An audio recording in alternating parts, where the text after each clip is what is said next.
Si vous n'avez jamais vu de zélote dans l'évangile, parce que le véritable zélote, ce n'est pas notre frère Serge. Moi, je suis un premier zélote.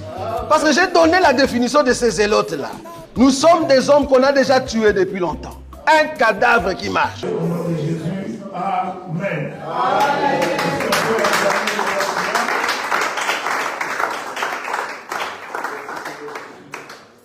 Que la paix de Dieu soit avec vous. Nous allons rester debout pour lire deux écritures. Marc chapitre 1er. Je commence dans le 40e verset. Un lépreux vint à lui et se jeta à genoux. Et il lui dit d'un ton suppliant, si tu le veux, tu peux me rendre pur. Jésus émit de compassion, étendit la main, le toucha et dit, je le veux, sois pur. Aussitôt la lèpre le quitta, il fut purifié. Jésus le renvoya sur les champs avec de sévères recommandations.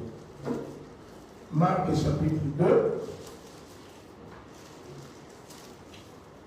Je vais commencer par le premier verset. Quelques jours après, Jésus revint à Capernaum. On apprit qu'il était à la maison. Il s'assembla un si grand nombre de personnes que l'espace devant la porte ne pouvait plus les contenir. Il leur annonçait la parole. Des gens vinrent à lui, amenant un paralytique porté par 4 hommes. Comme il ne pouvait l'aborder à cause de la foule, il découvrit le toit de la maison où il était. Il les descendit par cette ouverture, les lits sur lesquels les paralytiques étaient couchés. Jésus, voyant leur foi, dit aux paralytiques, mon enfant, tes péchés sont pardonnés. Il y avait là quelques scribes qui étaient assis et qui se disaient au-dedans d'eux, comment cet homme parle-t-il ainsi? Il blasphème. Oui, qui peut pardonner le péché si ce n'est Dieu seul? Que Dieu bénisse la lecture des Écritures. Amen. Nous allons nous asseoir. Bon, que la paix de Dieu soit avec vous. Amen. Je vous souhaite une bonne soirée. Amen. Et nous espérons que le Seigneur nous fera beaucoup de bien ce soir. Il ne fait pas très chaud comme hier. Aujourd'hui, c'est relativement bien. Donc, je crois que le Seigneur nous aidera parce que nous allons essayer d'avancer beaucoup plus aujourd'hui. Parce que nous allons. Hier, nous étions en train de sacrer le terrain. Je voulais d'abord que nous puissions nous marier, que nous puissions bien nous entendre comme dans un couple. Pour qu'aujourd'hui, maintenant, nous allons véritablement entrer dans la profondeur.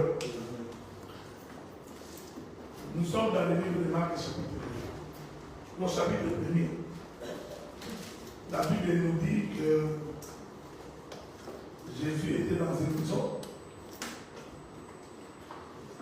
Alors, on amena vers lui. Pendant qu'il était dans la maison en train de prêcher, je vais revenir là-dessus. Généralement, quand Jésus sortait, il sortait pour prêcher. On est ensemble, non? Jésus ne sortait pas pour aller faire des miracles. Quand il sortait, lisez votre texte, il sortait d'abord pour annoncer les royaumes des cieux. C'est pendant qu'il était en train d'annoncer les royaumes des cieux et par la même occasion, le miracle est venu. C'est pourquoi la Bible dit, voici les miracles qui accompagneront ceux qui auront cru. Donc le miracle accompagne. Et accompagne ceux qui ont cru. Donc la Bible dit, comment peut-il croire s'il n'y a pas de prédicateur? Donc cela veut dire, le miracle accompagne celui qui a écouté la parole. Amen. Est-ce que vous le suivez? Amen. Comment peut-il croire s'il n'y a pas de prédicateur? Or, la foi vient de ce que l'on entend. Ce que l'on entend vient de la parole de Christ. Cela veut dire, s'il n'y a pas la parole, il n'y a pas de foi. Quelqu'un ne peut pas prétendre qu'il a la foi si préalablement il n'a pas écouté. Une fois que tu écoutes, tu crois, c'est alors qu'à partir de la foi qui vient du fait que tu as écouté, le miracle peut s'opérer. Je répète, Dieu ne fait pas de miracle comme un féticheur. C'est ça. On est ensemble là? Amen. Donc, nous ne sommes pas de ces prédicateurs. Qu'est-ce que Dieu a dit à moi? Prophète, pasteur, qu'est-ce que Dieu dit pour ma cause? Non. Avant que nous te disions ce que Dieu dit pour ta cause, Dieu te demande premièrement de croire. On est ensemble. Amen. Parce que pendant toute ma marche, j'aborderai 5 miracles de Jésus. Et je vous ferai comprendre que chaque miracle que je vais aborder, pourquoi Dieu l'a fait de cette manière.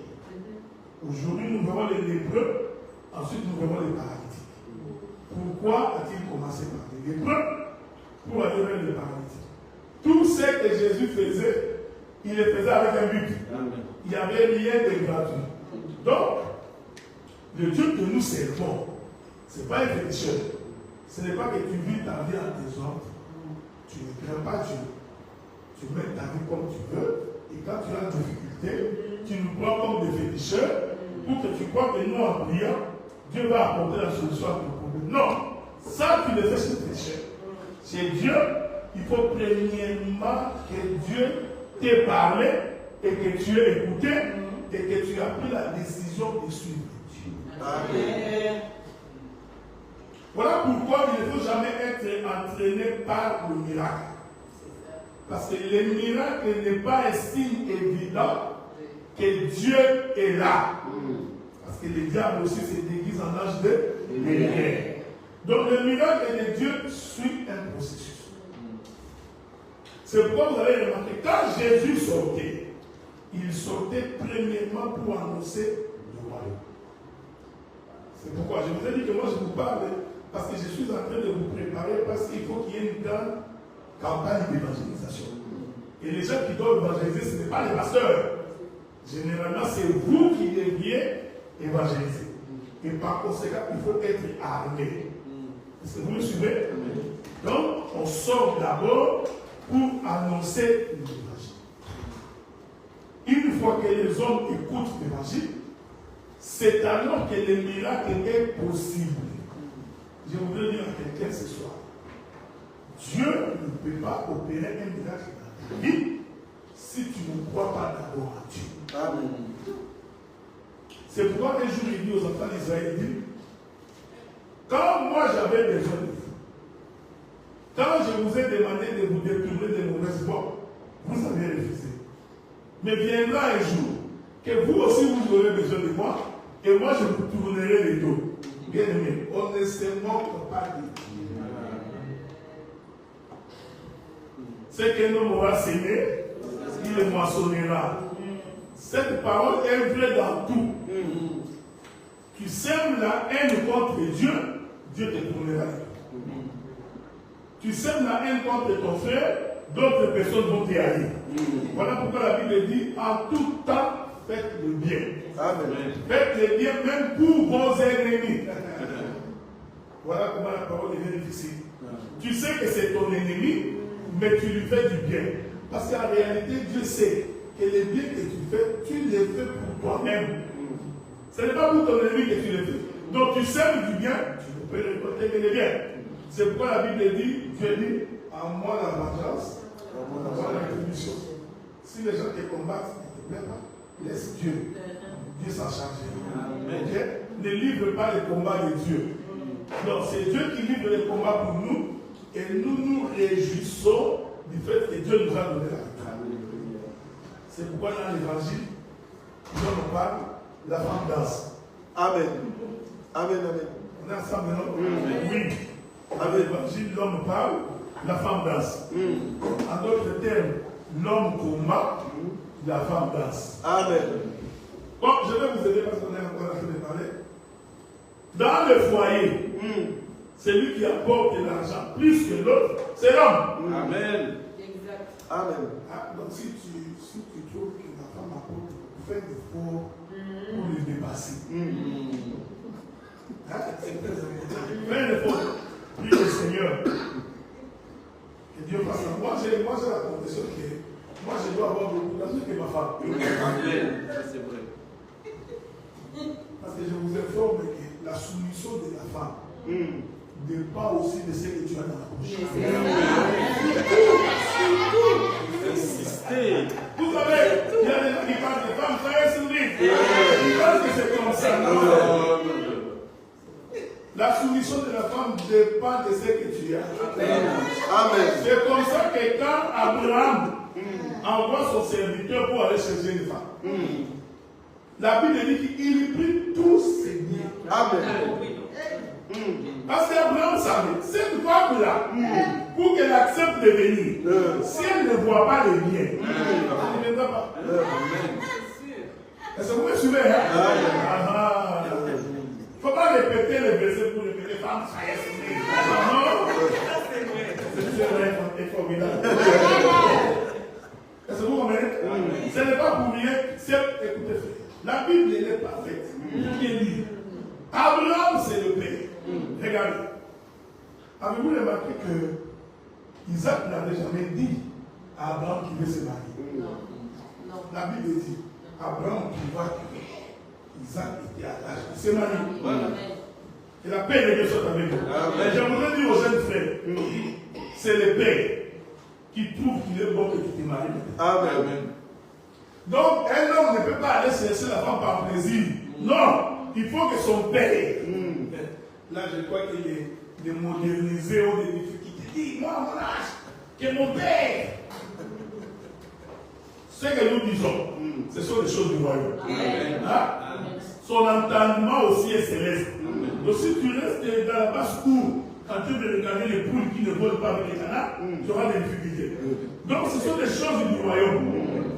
Abraham regarde Isaac. Lui, Abraham, trouve que non. Tu vois, là, il faut que tu te maries. On est ensemble, non? Mais ce qu'Abraham fait, il répète ce que Dieu a fait. L'Écriture dit que Dieu regarda Adam. Il trouva que il n'est pas bon que l'homme soit seul. Est-ce que vous comprenez? Donc c'est le père qui trouve qu'il est temps pour le fils de se marier. C'est pourquoi on posera un jour la question à Jésus. Quel est le jour de ton avènement? Il dit, je ne connais pas.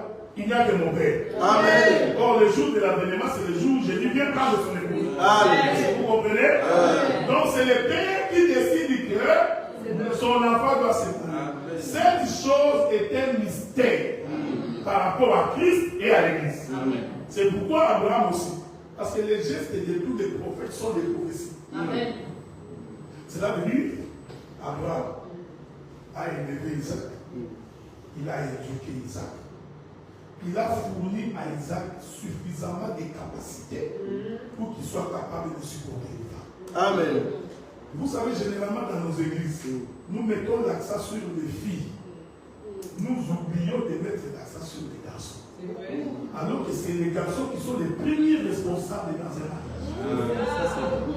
Vous avez, votre enseignement, c'est toujours la femme, faites ceci. Ne faites pas ça. Femme, soyez soumise. Tu vois la femme, il faut t'habiller décemment.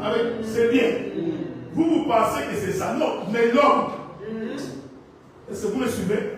C'est pourquoi dans la Bible, frères, Dieu n'a pas créé Adam et Ève au même moment. Il crée d'abord tout. Les oiseaux, les animaux, les plantes. Il crée tout. Est-ce que vous me suivez? Il vient maintenant, il crée Adam. Comprenez que je parle des choses du royaume. Il crée Adam qui est son fils. Parce que la Bible dit qu'Adam est le fils de Dieu. Vous voyez? Il crée son fils. Il amène son fils. Il dit, regarde, tout ça, c'est à toi. Tu domines. Donc Adam, c'était déjà un gestionnaire. Il avait déjà la capacité de gérer les jardins. Il donnait quand il donnait les noms aux animaux, la femme n'était pas là. Quand Adam gérait les jardins, la femme n'était pas là. Je voudrais dire que le premier gestionnaire, c'est Adam. C'est comme ça que j'ai dit, l'homme doit avoir plus d'argent que la femme. Amen. Parce qu'Ève, en venant, il a prouvé à Adam qu'il avait déjà. Amen. J'ai toujours dit aux jeunes frères, un pauvre ne peut pas se marier. C'est vrai, encore. Le mariage n'est pas fait pour le pauvre. C'est vrai. Avant de demander à la femme si tu es pauvre, demande d'abord la richesse. Amen. Est-ce que vous me suivez? Amen. Parce que tu fais. Tu sais même quand tu aimes quelqu'un, amour, chérie, coucou, frère, si vous ne mangez pas aujourd'hui, vous ne mangez pas demain. Là même quand tu dis chérie, ça va pas marcher. Parce que le ventre est creux. Quand le ventre est creux, l'amour sort par la tête. Même Pierre a posé la question à Jésus. Il dit non, Jésus, non, ça fait longtemps. Tu nous emmènes à Nazareth, Galilée, Capernaum, Monton. Tu as guéri ici. Tu peux nous amener à Galilée. On ne peut pas continuer à marcher comme ça. Nous avons tout abandonné. Pour te suivre. Qu'est-ce que nous aurons? Pierre voulait vérifier, mais est-ce qu'il a quelque chose à vérifier? Les Pierre là qui posent la question, c'est l'image de toute une femme. Est-ce que vous comprenez?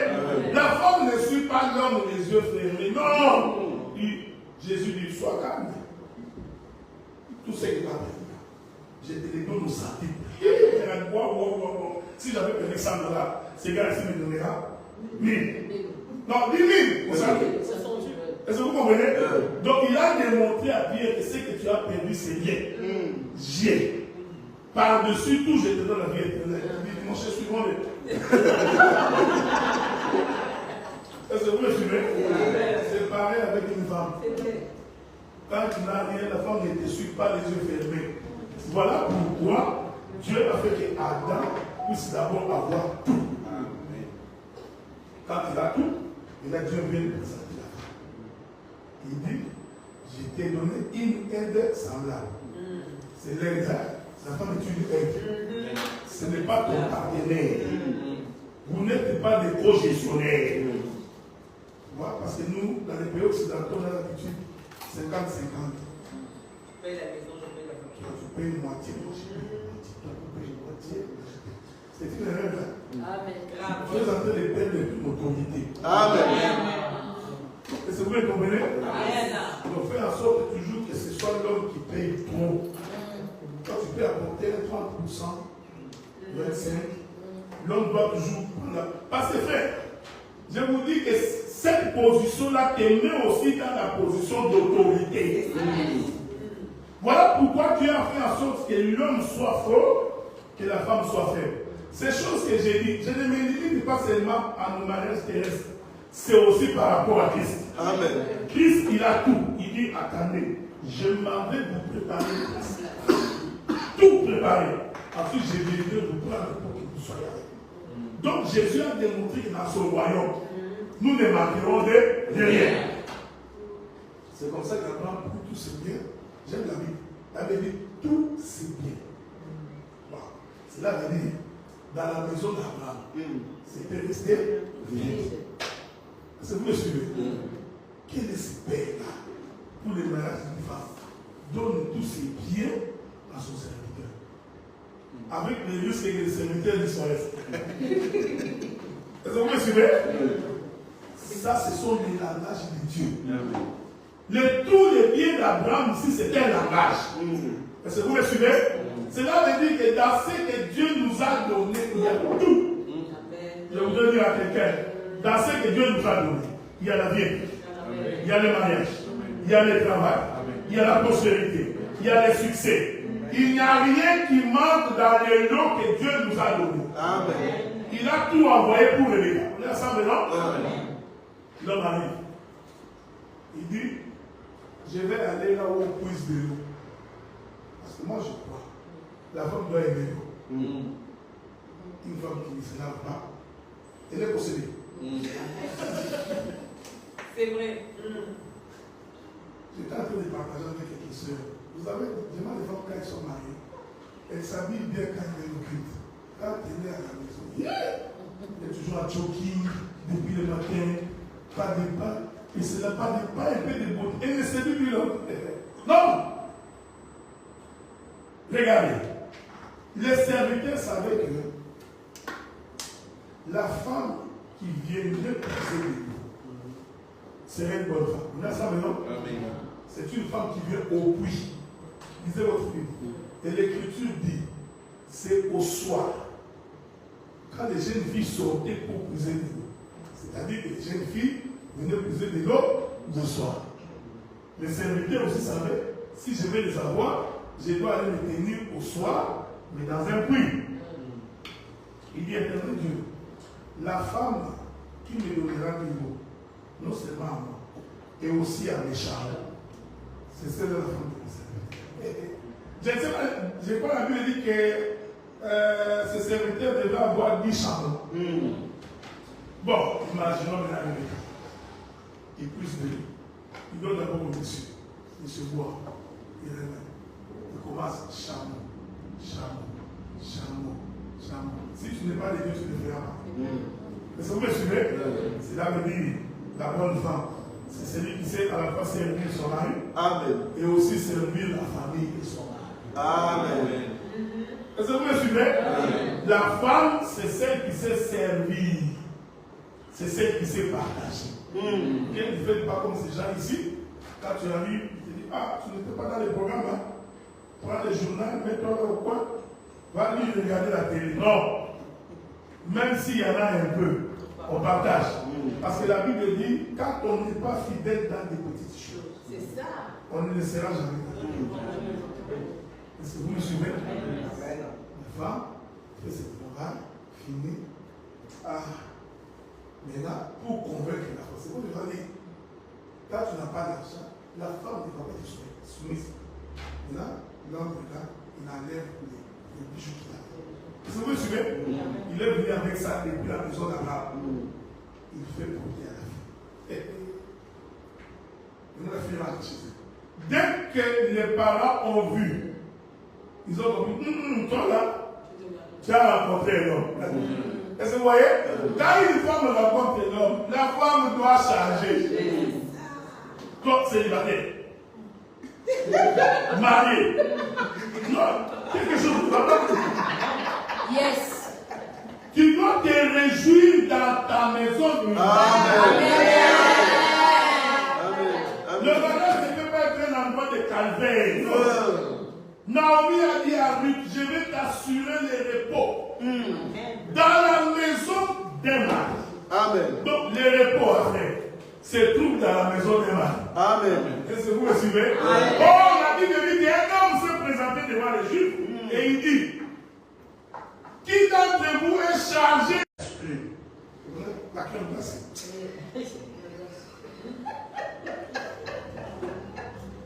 Non. Après crème glacée, c'est plus servi.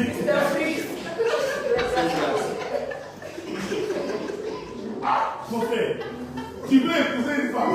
Premier rendez-vous, tu achètes la crème glacée. Deuxième rendez-vous, McDonald's. Kebab. Non. Non. Il faut que les femmes sentent bien. Si j'entre dans la maison de cet homme ici, je suis en paix. Va dans un restaurant. Il y a peu de lait. 4 étoiles, hein? Oui, non. Non, même quand tu manges, mange avec un peu de classe.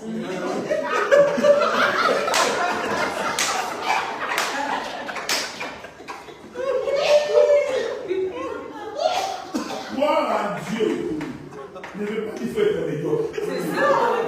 Nous avons tendance à croire que les chrétiens, ce sont les médiocres.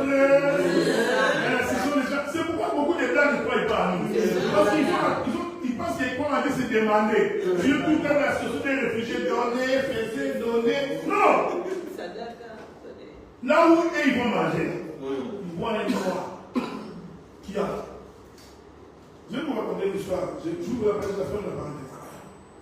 Quand mon épouse habitait encore en Hollande, alors j'ai pris l'avion sans me dire que je venais. Je débarque, j'avais une idée, mais je ne sais pas, je suis en France, à Toulouse. Moi je lui dis, mais qu'est-ce que je fais? Moi je venais, mais tu ne m'as pas dit que tu venais, je dis, bah, je venais. Il dit, bon, dans ce cas, moi je prends le vol demain matin, je rentre. Mais il y a un hôtel là à côté, c'était dans un petit village de Nantes. Va, trouve-toi une chambre là. Va. J'arrive, d'abord, la réception, c'est là et là. Parce que c'était vraiment dans les petits villages. Vous voyez, les Hollandais sont des carrés. D'abord, il me regarde. Il me dit, c'est moi ici. Il veut faire quoi dans cette hôtel? Moi, j'ai dit, est-ce qu'il y a une chambre? Et puis, oui, j'ai dit combien? 180. J'ai fait soutenir la carte. Il avait non, avec carte de crédit. Ok. Il a enregistré. Demain matin, il y a petit déjeuner inclus dans les autres. Quand moi j'ai quitté le Congo, je suis arrivé du Congo directement à Toronto. Si vous venez à Toronto, vous n'aurez pas l'impression que vous avez payé des là. C'est vrai. Parce que Toronto est cosmopolite. Il y a tellement de nationalités. À un moment donné, j'avais oublié que j'étais noir. Vous comprenez ce que j'ai dit? J'avais vraiment oublié que j'étais noir. Je dors. Le matin, je me réveille, je me dis, je descends pour aller déjeuner. Oh, j'ai eu un choc. Dès que je suis entré, il n'y avait que des têtes dedans. Et c'était pour la première fois que je voyais autant de blancs. Alors les blancs aussi se sont retournés et ont dit, mais qui est si noir qui se retrouve ici? Est-ce que vous comprenez ce que je dis? Je voudrais dire que quand on est enfant de Dieu, il faut oser. N'ayez pas l'esprit complexé, hein, l'esprit de vous trembler. Non, il faut qu'on sente que oui, ça c'est tellement. Il marche d'abord à 200 €, là. Je t'invite là-bas. Là, tu as déjà travaillé quand même. Tu l'invites. Frère, quand la femme entre, marche, sans les vents, il peut laisser le visiter. Dès que tu sors, ma soeur, je te disais, on va demander au Seigneur, ça c'est sûr. Dieu va nous orienter. Non, ce n'est pas Dieu. C'est moi. C'est le restaurant. Rebecca savait que si déjà ici j'ai comme ça, écoutez ce que le serviteur lui a dit. Il lui dit ceci. Il dit, mon maître a eu son fils dans sa vieillesse. Il a comblé son fils de tous ses biens. Donc Rebecca savait déjà que ce garçon que je vais épouser, il a tout. Mais qui lui a donné l'héritage? Son père. On est ensemble, non? C'est comme ça que je vous avais dit. L'idée de se marier vient du père. Pourquoi? Parce que le papa, c'est ce que nous ne faisons pas. Nous appelons sur nos filles, mais nous négligeons les garçons. Or, un véritable papa prépare aussi son garçon à devenir responsable. En lui donnant des responsabilités, en lui confiant des charges, en lui apprenant à travailler. Pas un garçon fainéant qui joue les games. Il est toujours en train de jouer les jeux vidéo. Un fainéant. Il lave pas ses vêtements, il nettoie pas ses chaussures, il ne fait même pas la vaisselle à la maison, il ne fait ni la lessive. Non! C'est la responsabilité d'abord de préparer les garçons. Est-ce que vous me suivez? C'est les garçons d'abord qui doivent apprendre que la femme, on la respecte. On prend soin de la femme, on s'occupe de la femme. Quand tu as ton argent, c'est d'abord toi et ta femme. C'est vrai. Il y a des gens, dès qu'il a l'argent, c'est son oncle, son grand frère, c'est son papa, alors que sa maison crève des faits. Non. C'est ça. On commence d'abord par ça. Amen. Est-ce que vous me suivez? Amen. Donc, vous comprenez que dans ces choses-là, c'est l'homme, premièrement. Pourquoi je dis ça? Parce que c'est ce que Dieu nous enseigne. Lui-même est riche, c'est pourquoi nous croyons en lui. C'est comme ça qu'il vous dit, demandez tout ce que vous. Pourquoi il est riche? Parce qu'il sait que tout ce que tu demanderas, il en a. Donc c'est un homme riche. Est-ce que vous me suivez? Et nous, en tant qu'épouse, nous ne faisons que demander. Bon. Et quand nous demandons, comme ici que nous demandons, maintenant il nous dit, soumettez-vous. Est-ce que vous me suivez? Toi, tu n'as rien. Tu demandes la soumission. Ah, soyez soumis. Il n'y a pas, soyez soumis. Où est le père? Il n'y a pas de père. Non, il ne se soumet pas. Donc Dieu nous a mis dans des conditions qui nous donnent d'abord tout. Et ça conditionne notre soumission. Amen. C'est vrai. Pour dire que Dieu, tout ce que nous voulons faire, tu es là pour nous. Tu défends notre cause. Quand nous sommes en difficulté, tu es là. Est-ce que vous comprenez ça? Maintenant, regardez, premier mirage.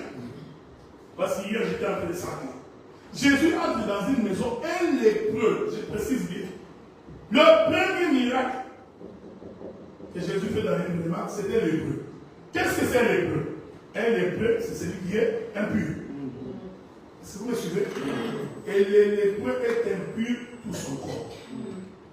C'est pourquoi il y avait une loi en Israël. Quand quelqu'un est lépreux, vous le mettez en dehors du camp. On est ensemble, non? Parce que si vous le laissez dans les camps, il va contaminer tout le monde. Généralement, il y a des péchés qui contaminent. Quand vous remarquez que les péchés deviennent contagieux, il faut prendre les auteurs du péché, mettez-les à côté. Mais je voudrais préciser, dans la Bible, quand on mettait les lépreux à côté, ce n'était pas pour l'abandonner. Est-ce qu'on est ensemble, non? La Bible dit, vous prenez les lépreux, vous les mettez à côté. Le sacrificateur devait sortir le soir pour aller vérifier si la lèpre finit. Est-ce que vous me suivez? Dieu voulait dire en d'autres termes, le sacrificateur, c'est comme un médecin. Il va vérifier. Ah, tu as encore la lèpre, reste encore en anticorps. Jusqu'à ce que la lèpre finisse, le sacrificateur demandera au lépreux de rentrer dans le camp. Et la paix de Dieu soit avec nous. Amen. En d'autres termes, lui-même, le sacrificateur, ne peut pas être contaminé. Donc, avant que le sacrificateur aille vérifier la paix du lépreux, lui-même le sacrificateur est déjà immunisé contre la lèpre. Voilà pourquoi moi j'ai la confession qu'un ministre de la parole doit premièrement être un homme converti. Amen. Est-ce que vous me suivez? Avant d'aller aider ceux qui tombent, il faut d'abord premièrement que moi, je sois immunisé contre les péchés que tu as. Nous avons dit, pasteur, cette soeur-là est en train de sortir avec le mari de la soeur-là. Est-ce qu'il y a moyen d'exhorter la soeur? Le pasteur va exhorter la soeur, le pasteur aussi va exhorter la soeur. On lui pose la question, il dit que la chair est faible, l'esprit est disposé.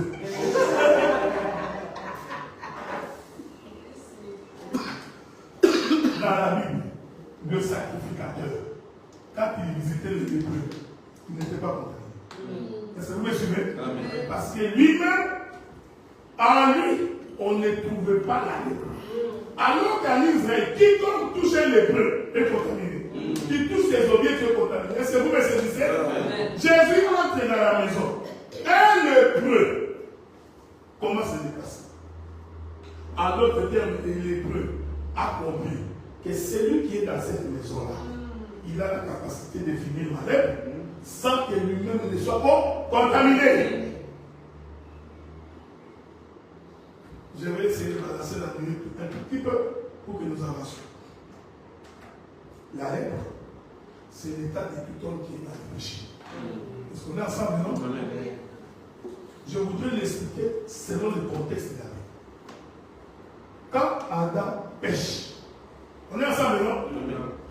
Dieu parcourt le jardin, il vient et pose la question. Adam, où es-tu? Ah non, j'ai entendu ta voix et puis je me suis caché. Okay. Tu as mangé les fruits dont je t'avais dit. Ah oui, tu es dessus. La femme ne sait pas.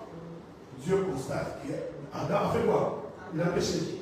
En d'autres termes, Dieu a constaté qu'Adam vient d'avoir la lèpre. On est ensemble, non? Comme la loi de la lèpre dit, quand quelqu'un est lépreux, il faut le mettre en dehors du camp. Il dit, puisque toi, tu as la lèpre, qu'est-ce que je fais avec toi? J'ouvre la porte du jardin, je te chasse. Donc cet Adam-là qui a été chassé, c'était tout un lépreux. Est-ce que vous me suivez? Mais Dieu savait que le souci d'Adam serait toujours de rentrer. Je vais exhorter. Quand on est enfant de Dieu, même si l'on pêche, l'on doit sentir en soi les soucis de rentrer. Parce que tu as la sémence de Dieu. Donc, tomber dans les péchés ne peut pas être pour un enfant de Dieu une fatalité. Est-ce que vous me suivez? Si vous voyez quelqu'un, il pêche, il dit, ah, c'est fini, moi, vos sang là, j'oublie. D'ailleurs, c'était difficile quand j'étais au milieu de vous, maintenant que je suis parti, comprenez qu'il n'est pas de Dieu. Celui qui est de Dieu, même s'il tombe, il sentira en lui le désir de rentrer. il n'est pas à l'aise là où il est. Il ne se sent pas bien. Parce qu'il y a une sémence de Dieu en lui qui lui dit, ici n'est pas ta place. Est-ce que vous me suivez? Et Dieu savait que comme Adam est mon fils, malgré qu'il a attaqué le cœur, son souci serait de rentrer. On est ensemble, non? Dieu mit sur la porte de chérubins avec une épée flamboyante pour que Adam ne rentre pas dans un état de péché. Est-ce que vous me suivez? Parce que dans un état de péché, il ne peut pas rentrer, il va contaminer les gens. Donc, on va les laisser là-bas. Je veux que vous me suiviez attentivement. Mais Dieu savait que pour que Adam rentre, il faut que lui-même, Dieu, puisse sortir. Amen. Est-ce que vous me voyez? C'est-à-dire que Dieu avait prévu depuis longtemps qu'il descendra sur la terre. Parce que l'homme avait péché et Dieu l'avait chassé. C'est ici que nous disons que Jésus-Christ est Dieu. Amen. Ce n'est pas une répétition de versets. Je veux que tu me suives attentivement. Est-ce que vous me comprenez? Ça te permet, quand tu es en face d'un témoin de Jéhovah, de lui expliquer comment nous disons que Jésus-Christ est Dieu. Adam pêche, Dieu le chasse. Dieu sait que pour qu'Adam rentre, il faut que moi, Dieu, j'aille le chercher. Est-ce que vous me suivez? Je suis dans le livre d'Ésaïe chapitre 35. Dieu dit, moi-même je descendrai. Amen. Dieu n'a pas dit qu'il va envoyer quelqu'un. Est-ce que vous me suivez? Dieu n'a pas dit qu'il va envoyer son fils. Dieu dit, moi, je voudrais que nous lisions cette écriture. Prenez Ésaïe chapitre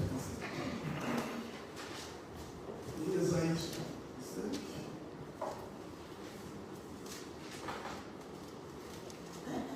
Ça fait longtemps que j'ai lu ma Bible de papier.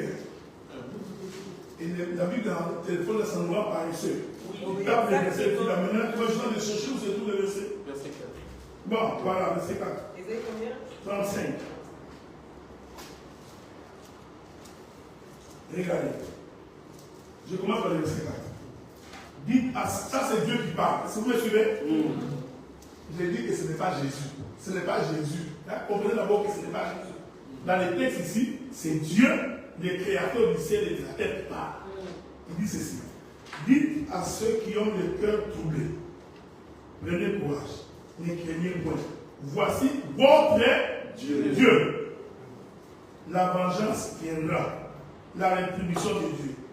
Il viendra lui-même et vous sauverez. Dieu n'a pas dit qu'il va envoyer quelqu'un. Est-ce qu'on est ensemble? Ça, c'est la loi de Dieu. Il dit qu'il viendra lui-même. Il précise comment vous saurez que Dieu est venu. Amen. Il précise. Alors, s'ouvriront les yeux des aveugles. Donc, si vous voyez les aveugles, les yeux s'ouvrir, comprenez que Dieu lui-même est descendu. Il continue. S'ouvriront les oreilles des sourds. Alors, les boiteux sauteront comme un cerf, et la langue du muet éclatera de joie, car des eaux jailliront dans les déserts. Dieu donne le signe.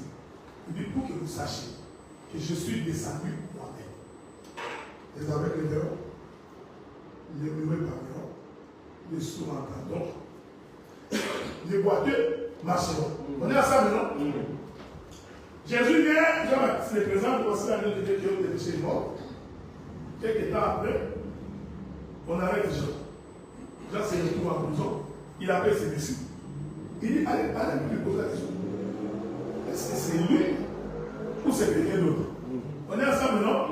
Les disciples viennent. Jésus, oui, qu'est-ce qu'il y a? C'est lui qui t'avait présenté là. Lui, il t'a présenté, il a confirmé que tu es l'agneau de Dieu qui est au péché mort.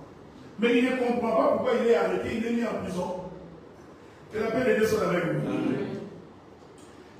Non, je vais laisser ça parce que ça va être compliqué pour vous.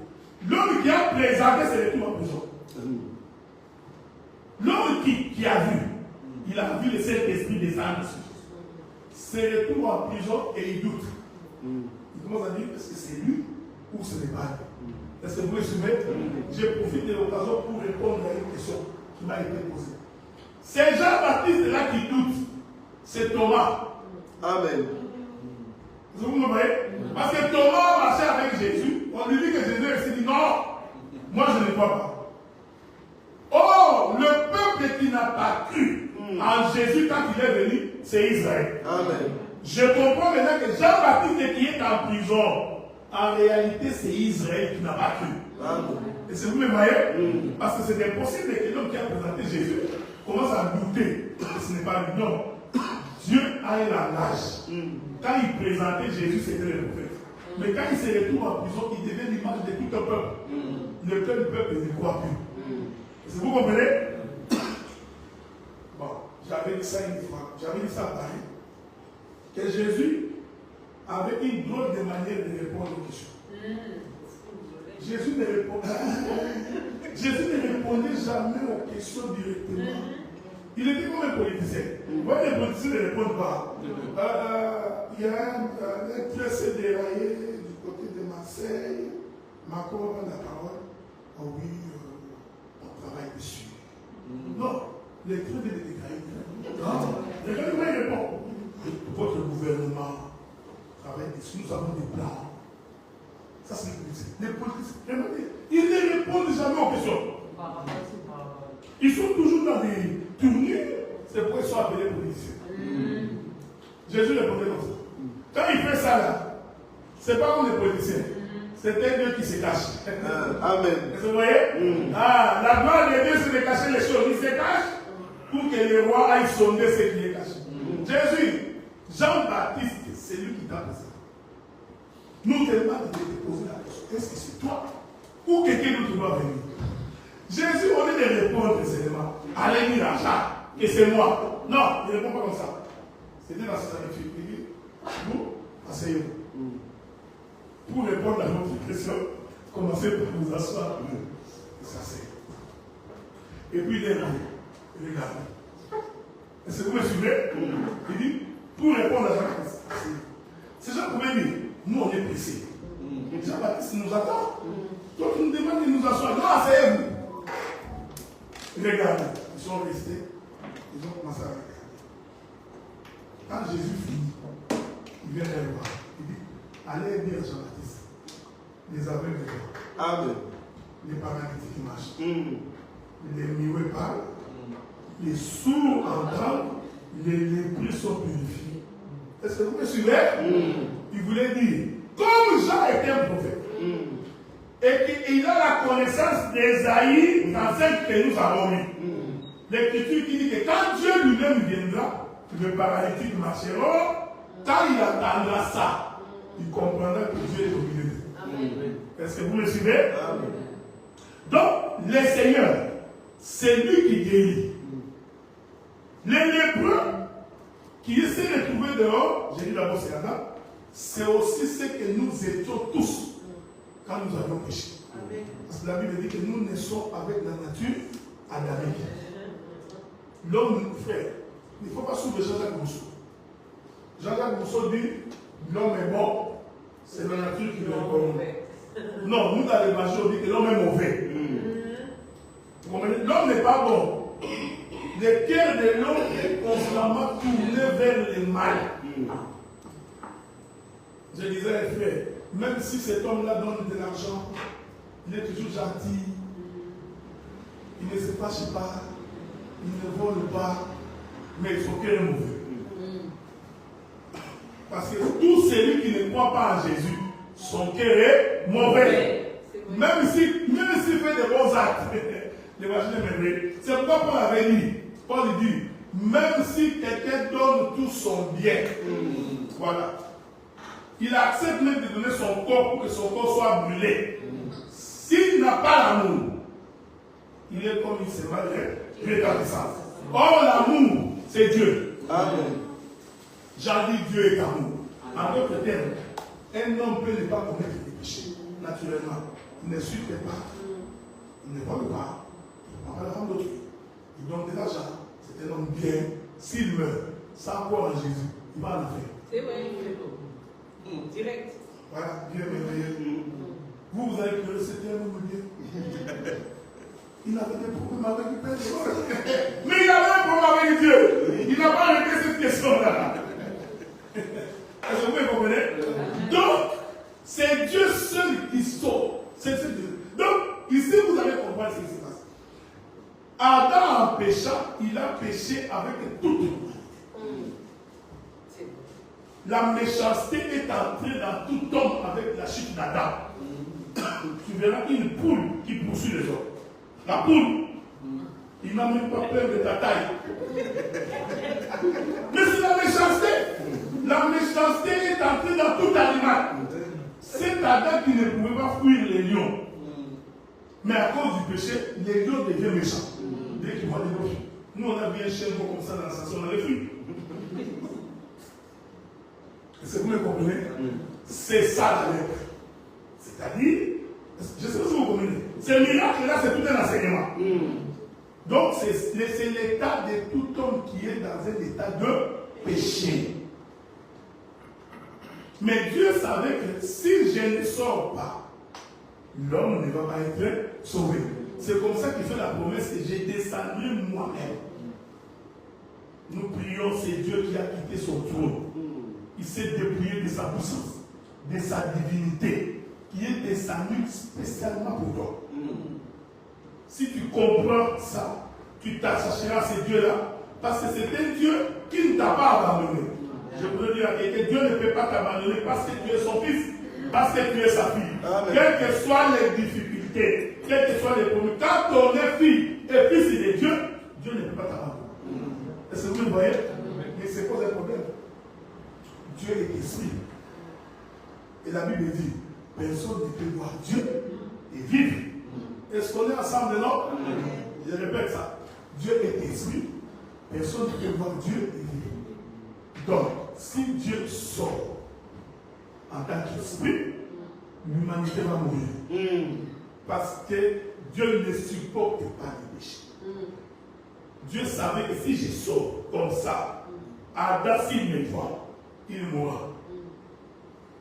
Est-ce que vous me comprenez? Maintenant, qu'est-ce que Dieu fait? Pour éviter que l'homme meure, Dieu doit se faire un corps. On est ensemble maintenant? Ce corps-là que Dieu s'est fait, c'est ce que nous appelons Jésus. Amen. Colossiens, chapitre 2. Nous allons lire de Colossiens, chapitre 2. Je crois, je me trompe, mais Colossiens 2, je crois que c'est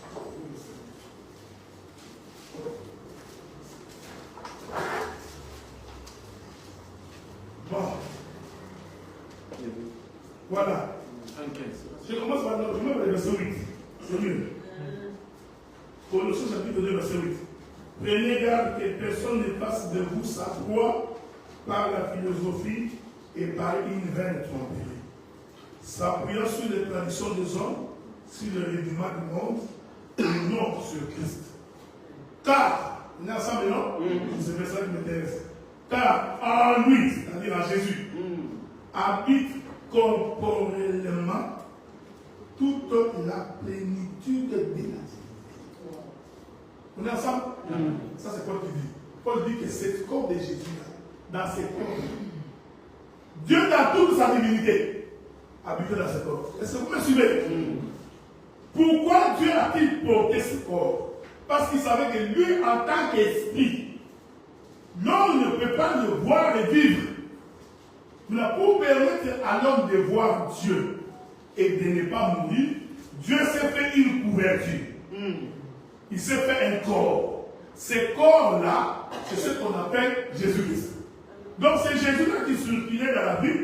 En fait, c'était le corps de Dieu. Amen. Est-ce que vous me suivez? Amen. À l'intérieur de ce corps, Dieu était dans toute sa plénitude. Je peux dire autrement, Jésus c'était la maison de Dieu. Amen. Dieu était dans sa maison. C'est pourquoi vous pouvez dire à Philippe, Philippe, tu ne sais pas que qui m'a vu a vu le Père. Il voulait lui dire, ça c'est ce que les disciples ne comprenaient pas. Ils chantent, je suis dans le Père est en moi.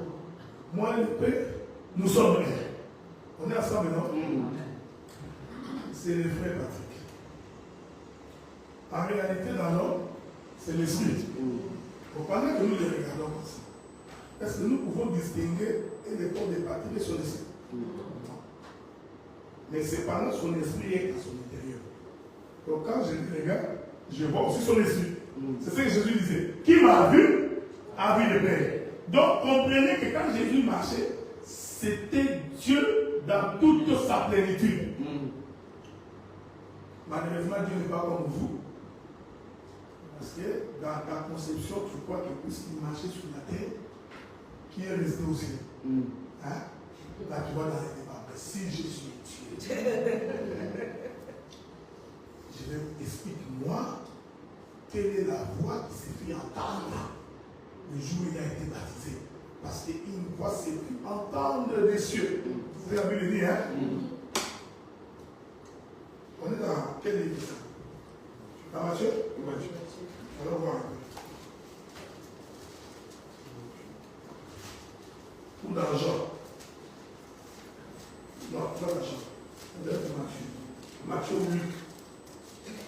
Allons voir le baptême de Jésus. Matthieu 3. Matthieu 3. Verset 17, verset. Ok. Bon.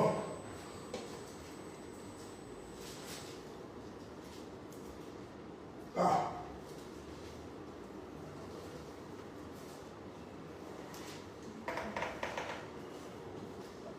Ah. Que le Seigneur vous bénisse. Quand vous lisez la Bible, c'est un conseil que je vous donne. Ce n'est pas un thème au Cameroun. Okay. La Bible n'est pas un roman. La Bible est un livre mystère. Il faut faire attention. Parce que Dieu se cache à l'intérieur des Écritures. Il ne faut jamais dire comme tu lisais un journal. Nous allons lire avec vous. Et je bénis Dieu parce que je suis en France. Donc vous là, vous parlez français. Donc on va parler français maintenant. Regardez. La Bible dit ceci. Je vais commencer par le verset 16 de Matthieu chapitre 3. Dès que Jésus eut été baptisé, il sortit de l'eau. Et voici les cieux s'ouvrirent, et il vit l'Esprit de Dieu descendre comme une colonne venue sur lui. Premier élément. Est-ce que vous croyez que l'Esprit de Dieu est différent de Dieu? Non. L'Esprit de Dieu, c'est Dieu. Ok? Cet esprit est descendu. Bon. J'aime le verset 17. C'est là que vous, les macronistes, nous allons examiner ce français-là. Il est écrit. Et voici une voix se fit entendre des cieux. On est d'accord, non? La voix se fit entendre d'où? Des cieux. Regardez ce qui suit. Celui-ci est mon fils bien-aimé, en qui j'ai mis toute mon affection. Bon, parlons français. On est en français. Moi j'ai des tons de congolais, vous avez des tons de français. Parlons français. En bon français. Si celui qui parle est en haut, il devrait dire celui-là. Parce que Jésus était sur la terre, en train de se faire baptiser. Est-ce qu'on est ensemble, non? Donc en bon français, si celui qui parle ici est en haut, il allait dire celui-là est mon fils bien-aimé. Lui, c'est bon, il n'a pas commis l'erreur. Mais celui qui a parlé, tant bien même que la voix se fit entendre des cieux, mais il dit celui-ci. Donc il était là avec lui. Est-ce que vous comprenez? Ça, c'est le français, c'est ça qui accompagne. Quand quelqu'un dit que celui-ci, il est plus proche de lui. Donc nous comprenons que les fils et les pères, tous les deux étaient là. Mais la voix se fit entendre des cieux. C'est ce qui est merveilleux. Même les jours où Abraham vient dans la maison, non, le Seigneur vient dans la maison d'Abraham. L'Écriture dit que Dieu lui-même était descendu. Parce qu'il dit à Abraham, j'étais dans les cieux, je suis descendu.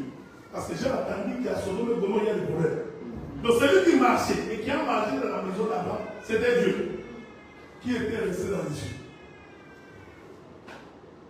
Dieu, c'est ce que Isaïe 55 dit.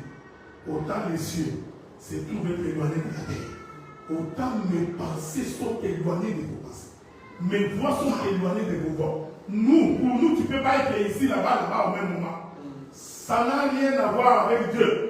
Les voix de Dieu sont insondables. Est-ce que vous le voyez? Donc, Dieu devait descendre lui-même pour sauver l'homme. C'est ça le premier miracle de Marc. Le premier miracle, l'homme doit être purifié. Or, la purification, c'est enlever l'homme dans l'état du péché. Mais regardez, la Bible dit comment Jésus a sauvé ses lépreux. Nous avons lu. La Bible dit il étendit sa main et le toucha. On est ensemble, non? Or, naturellement, si tu touches les lépreux, tu es condamné. Ça va, si tu donnes un médecin scientifique, tu ne peux pas avoir de but de là. C'est n'importe quoi. Un lépreux, si on touche les lépreux, on est condamné. Nous nous posons la question, mais c'est quoi cette affaire? Jésus pouvait dire, tu es purifié. Mais l'Écriture dit qu'il les touche. On est ensemble, non? Dès qu'il les touche, l'homme est purifié. En d'autres termes, le péché s'enlève quand on touche. Amen. On est ensemble, non? Amen. Quand on ne te touche pas, le péché ne peut pas être enlevé. Donc nous pouvons prier que tes péchés te soient pardonnés. Comme j'ai entendu quelqu'un, nous allons prier le Seigneur. Que Jésus nous lave de tous nos péchés. Écoutez, il faut faire attention avec ce prière. Que Jésus nous lave de tous nos péchés. Tu vas invoquer le sang de Jésus pour qu'il te purifie de tous nos péchés. L'homme commence à prier. Dieu lave-moi. Lave-moi. Est-ce que vous pensez que nous sommes dans une douche? D'abord, quoi? Que Dieu est descendu, il commence à vous laver. Est-ce que vous me suivez? Je suis en train de vous poser des questions parce que ça vous permet de comprendre maintenant pourquoi nous disons de quoi il va réaliser. Il y a des gens qui prêchent des choses qui ne sont pas bibliques. Est-ce que vous pensez que Dieu fait? Bon, il a pris un chiffon, il a trempé dans le sang de Jésus. Il commence à vous nettoyer. Toi aussi, on te nettoie avec des sangs. Tu devais ça? Oui. Mais regarde, que le sang de Jésus nous purifie. Que le sang de Jésus descende dans ce monde. Qu'il lave nos vêtements. J'ai trouvé des mamans, il envoie même des sangs dans la nourriture. Que cette nourriture soit purifiée par le sang de Jésus. Qui t'a dit que Jésus était venu purifier la nourriture? Mais vous pensez purifier? Non, Jésus est venu purifier les lépreux. Amen. Est-ce que vous suivez? Donc, il y a des prières que nous faisons qui n'ont rien avec Dieu. Que ces gens soient purifiés. Que ces instruments purifiés. Quand Dieu écoute ça, Dieu est en colère. Vous énervez Dieu. La purification est pour l'homme qui avait péché. Le sang a été versé pour l'homme qui avait péché. Donc il faut éviter de croire que le sang est un détergent. Non. Ça c'est comprendre la Bible en français. Croire que le sang est un détergent. Le sang n'est pas un détergent. Le sang de la Bible, c'est la vie. Amen. Ah, c'est pas moi qui dis ça. Dieu dit, la vie se trouve dans le sang. Donc quand Dieu appelle sang aujourd'hui, Dieu parle de la vie. Oh, Jésus a dit à ses disciples, mes paroles sont vie et esprit. En d'autres termes, le sang de Jésus, c'est la parole. Amen. Est-ce que vous me suivez? La réponse est dans la Bible, vous ne faut pas. C'est pourquoi les pays des Canada, il faut l'explorer avant d'entrer. Israël n'est pas rentré comme ça, non. N'entre pas comme si tu entrais n'importe où, tu vas attraper un B52. Il faut explorer, comprendre comment ça fonctionne dans le pays. Le sang qui nous a purifiés, c'est la vie que Jésus a donnée sur la croix. Et cette vie-là, aujourd'hui, c'est la parole. Amen. Maintenant, vous allez voir comment la parole purifie. Est-ce que vous me suivez? Pour purifier les lépreux, je vais toucher le deuxième miracle dans 10 minutes pour finir. Pour purifier les lépreux, le Seigneur, la Bible dit qu'il les touche. Or, qu'est-ce que signifie toucher? Je suis ici. Si je vais toucher ma soeur ici, je vais étendre ma main. On est ensemble, non? Moi, je reste ici et j'étends ma main. Que la paix de Dieu soit avec nous. C'est ça l'envoyer. Tu es en difficulté, Dieu t'envoie sa parole. La main de l'Éternel, c'est sa parole. Donc, quand Jésus touchait les lépreux, prophétiquement, Jésus voulait dire, c'est au travers de la parole que l'homme sera purifié. Or, la main a 5 doigts. On est ensemble, non? C'est la Bible. La main a 5 doigts. Maintenant, quand nous disons la main de l'Éternel est forte pour sauver, vous croyez que c'est ça? Non. Dieu vous a donné la main pour que vous ayez une idée de ce que c'est une main. Est-ce que vous me comprenez? Hein? La main de l'Éternel vient à mon secours. Ce n'est pas comme toi. Dieu t'a donné la main juste pour que tu comprennes que la main c'est ça, avec 5 doigts. Si la main a 6 doigts, c'est une malformation. On est ensemble maintenant? Naturellement, c'est 5 doigts. Ce n'est pas comme Goliath qui avait 6 doigts, et aux mains et aux pieds. Quand il a 6, ça fait 24. C'est un trône des démons. Mais les choses, c'est la bonne côté, ok? Dans leur détresse, ils invoquèrent l'Éternel. Et l'Éternel leur envoya ça. Donc la main de l'Éternel qu'on envoie, c'est la parole. Je ne sais pas si vous comprenez. Amen. Donc Jésus, en étendant sa main, prophétiquement, il disait, c'est par la parole que tu seras purifié. C'est pourquoi l'Écriture dit, Père, je les ai sanctifiés par ta parole. Est-ce que vous me suivez? Il n'a pas dit que je les ai lavés avec mon sang. Non. Il dit, ils sont saints par le fait qu'ils ont écouté la parole. Donc la parole, en réalité, nous sanctifie et nous purifie. Je vais l'expliquer dans les termes les plus simples. J'étais un impurique. Vous voyez? L'impudicité est une saleté. C'est un état de péché. Mais pour que j'abandonne l'impudicité, il faut que je me prêche. Amen. Est-ce que vous me suivez? Quand on me prêche et que j'écoute, je prends la capacité d'abandonner l'impudicité, j'ai été purifié. Amen. Donc c'est la parole qui m'a purifié de l'impudicité. Est-ce que vous comprenez ce que je dis? C'est pourquoi la parole du Seigneur doit contenir en elle la puissance de la délivrance. Amen. Ce que nous prêchons ne peut pas seulement être une répétition des versets de la Bible. On ne prêche pas parce qu'on a l'expérience. On ne prêche pas parce qu'on est habitué. Pas parce qu'on sait parler français. Il faut que celui qui prêche soit quelqu'un qui est consacré à Dieu, qui vit la vie de la sainteté, qui prie Dieu, pour qu'à l'intérieur de ce qu'il prêche, qu'il y ait une puissance de la délivrance. Amen. Est-ce que vous comprenez ce que je dis? Il faut que celui qui t'écoute sente qu'il y a une onction en parlant qui est communiquée dans la chair, qui me permet de vivre la vie de la sainteté. Jésus qui étend sa main là qui touche les lépreux, pour les faire sortir de l'impureté vers la sanctification, c'est la parole. On est ensemble? Éphésiens chapitre 4. Éphésiens chapitre 4.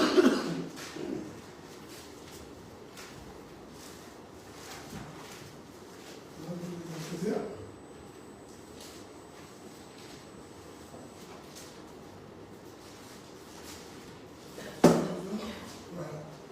Éphésiens chapitre 4. Regardez. Nous allons définir la main de l'Éternel avec 5 doigts. On est ensemble, non?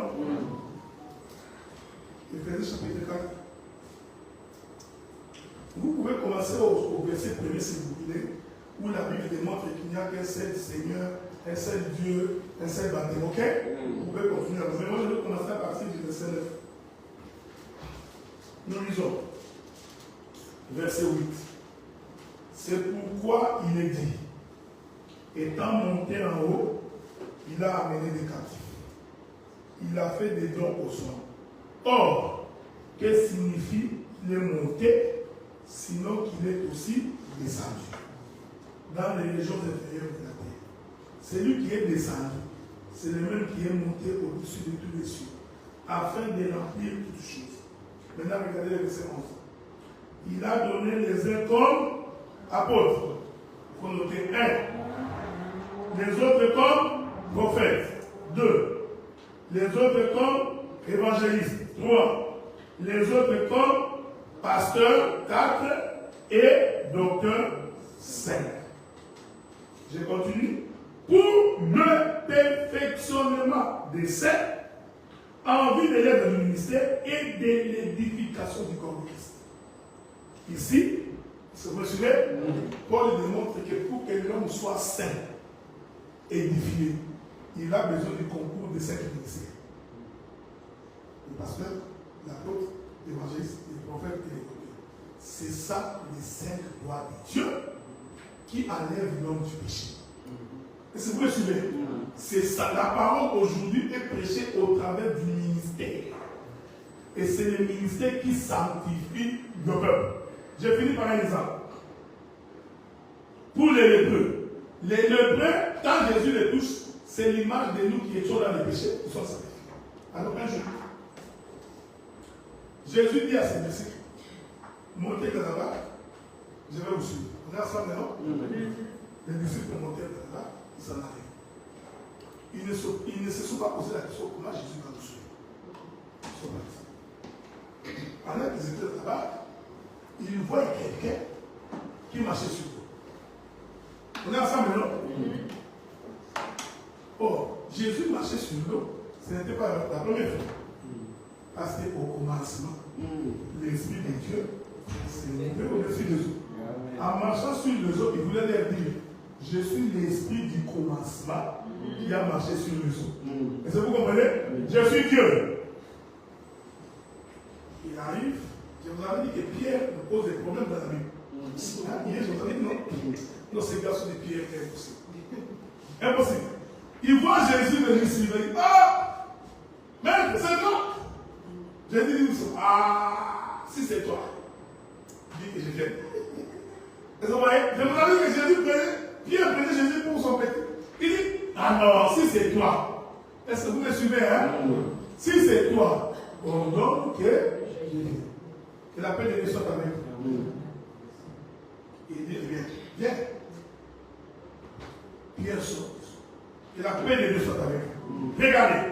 Quand Pierre sort de l'eau, l'Écriture dit, Pierre marcha sur les eaux. On a ça maintenant. Cela veut dire que Pierre avait l'autorité sur les eaux. Amen. Or, je vous avais dit hier que les eaux représentent le monde. C'est Pierre-là qui sort de là-bas, qui marche sur les eaux. C'est ça Adam avant le péché. Amen. Parce qu'avant le péché, Adam avait autorité sur tout. Amen. Est-ce que vous me suivez? Amen. Je vais répéter ça pour que tu saisisses. C'est Pierre-là qui a marché, qui a dit, si c'est toi, ordonne que je marche. Celui qui a ordonné qu'il marche, c'est lui. On est ensemble, non? Pierre sort. Quand Pierre est sorti, il a d'abord marché sur lui. C'est pourquoi celui qui est en Christ, il a l'autorité sur les démons. Amen. Ce n'est pas un verset que nous répétons. C'est un verset qui se répète toute la Bible. Celui qui a Dieu marchera sur le monde, sur les puissances du monde des ténèbres. Aucun ennemi ne peut tenir. Ils te feront la guerre, ils ne te verront point. Parce que c'est sur sa parole que Dieu est en train de marcher. On est ensemble, non? Les pierres là qui marchent, c'est Adam avant la création. Mais la Bible dit, quand Pierre a regardé au vent, est-ce que vous me suivez? Pierre a détourné les regards. Au lieu de regarder sur celui qui l'avait appelé, il regarde le vent, il voit le vent souffler. Automatiquement, Pierre commence à s'avancer. Que la paix de Dieu soit avec toi. Quand tu te détournes de la voie de l'Éternel, le monde va t'engloutir. Amen. Est-ce que vous me suivez? Dans le plan évangélique, tout celui qui se détourne de la voie devient la proie de l'ennemi. Toi qui avais autorité, tu perdras. Parce que tu as détourné les regards de celui qui donne la vie. Je voudrais dire ici comme un prophète. C'est Pierre-là qui regarde à gauche et à droite, voyant le mouvement du vent. En réalité, c'est Adam qui mange les fruits de l'âme de famille. Est-ce que vous voyez? C'est-à-dire, il vient de pécher. Vous me suivez? Prophétiquement, regarder, c'est manger. Dès qu'il regarde à gauche et à droite, il s'enfonce. Est-ce qu'on est ensemble? Or, quand il s'enfonce, c'est Adam qui est chassé du jardin. Pourquoi? Parce que lui qui était sur l'eau, qui avait autorité sur l'eau, va se retrouver dans l'eau. En d'autres termes, celui qui avait autorité sur le monde se retrouve dans le monde. C'est ce que Dieu a fait au commencement. Lorsque Adam a péché, Dieu a ouvert la porte, il l'a renvoyé dans le monde. Est-ce que vous me suivez? En d'autres termes, il a envoyé Adam dans les eaux. Donc Pierre est descendu. Il devient comme Adam, qui se retrouve dans l'état du péché. En d'autres termes, Pierre devient comme l'homme qui avait la lèpre. On est ensemble, non? Mais Pierre va crier, Jésus, sauve-moi. Moi, j'avais pensé que Jésus allait plonger. Si c'était toi qui allais plonger, ma fille est en train de mourir, j'allais me souffrir. Pio! Jésus n'a pas plongé. Lisez la Bible. La Bible dit que Jésus est allé salé. Il est merveilleux. Est-ce que vous voyez ça? Parce que les lépreux pouvaient être sauvés, Jésus doit étendre sa main. Il répète ça à Pierre. Il tend seulement ça. Oh, que la paix de Dieu soit avec nous. La main est tendue. Qui délivre Pierre, c'est la parole. Voilà pourquoi nous confessons au nom de Jésus, au travers de sa parole, aucune puissance de l'ennemi, aucune maladie, aucune difficulté, ne peut résister face à la parole. Nous allons nous mettre debout pour prier. Je ne vais pas toucher les paralytiques, frère. On n'a pas le choix. On aura le temps de vous l'attendre. Et la paix de Dieu soit avec nous. Nous allons prier et ensuite nous allons. Nazako matangai, nazako matangai, nga nazako matangai.